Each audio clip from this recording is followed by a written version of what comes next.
আজকের শুনানিতে বিচারপতির কাছে মামলাকারীদের পক্ষ থেকে জানানো হয় যে নতুন নিয়োগ প্রক্রিয়া শুরু হওয়ার আগেই যেন প্রাথমিক শিক্ষা পর্ষদ তাদের রিপোর্ট জমা দেয় এবং প্রশ্ন ভুলের কারণে বঞ্চিত চাকরি প্রার্থীদের নিয়োগে অংশগ্রহণের যেন সুযোগ করে দেয়।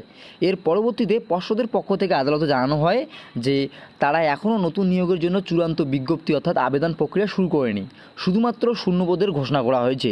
এই বক্তব্য শোনার পর কলকাতা হাইকোর্ট পর্ষদের বক্তব্যকে গ্রহণ করেছে এবং জানিয়েছে যে আবেদন প্রক্রিয়া শুরু হলে আদালত বিষয়টি নিয়ে পুনরায় বিবেচনা করবে। এছাড়াও বিচারপতি মামলাকারীদের জন্য নতুন সুযোগ করে দিয়েছেন, অর্থাৎ লিবার্টি টু ফাইল, অর্থাৎ নতুন করে মামলা করার স্বাধীনতা দিয়েছেন।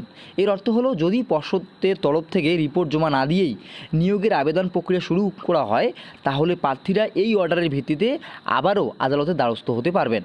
তো এই প্রশ্ন ভুল মামলার ফলে এই নিয়োগে কিন্তু আবারও জটিলতা তৈরি হয়েছে। এছাড়াও যে সমস্ত প্রার্থীরা এই মামলা করেছেন তাদের পক্ষেও কিন্তু রায় আসার সম্ভাবনা রয়েছে, কেননা প্রাথমিক শিক্ষা পর্ষদের তরফ থেকে এই যে আবেদন প্রক্রিয়া শুরুর আগে কিন্তু অবশ্যই আদালতে রিপোর্ট জমা দিতে হবে যে প্রশ্ন ভুল নিয়ে, অর্থাৎ প্রশ্ন ভুল যদি আবার হয়ে থেকে থাকে তাহলে কিন্তু আবার এই সমস্ত প্রার্থীরা যারা কিছু নাম্বারের জন্য টেট উত্তীর্ণ হতে পারেনি তারা কিন্তু আবার পুনরায় নাম্বার পেয়ে এই টেট উত্তীর্ণ হওয়ার পর এই নিয়োগ প্রক্রিয়ায় কিন্তু অংশগ্রহণের সুযোগ পাবেন। আর তারা যদি এই নিয়োগ প্রক্রিয়ায় সুযোগ পায় তাহলে কিন্তু আরও বিরাট সংখ্যক প্রার্থী এই নিয়োগ প্রক্রিয়ার জন্য অংশগ্রহণ করতে চলেছে।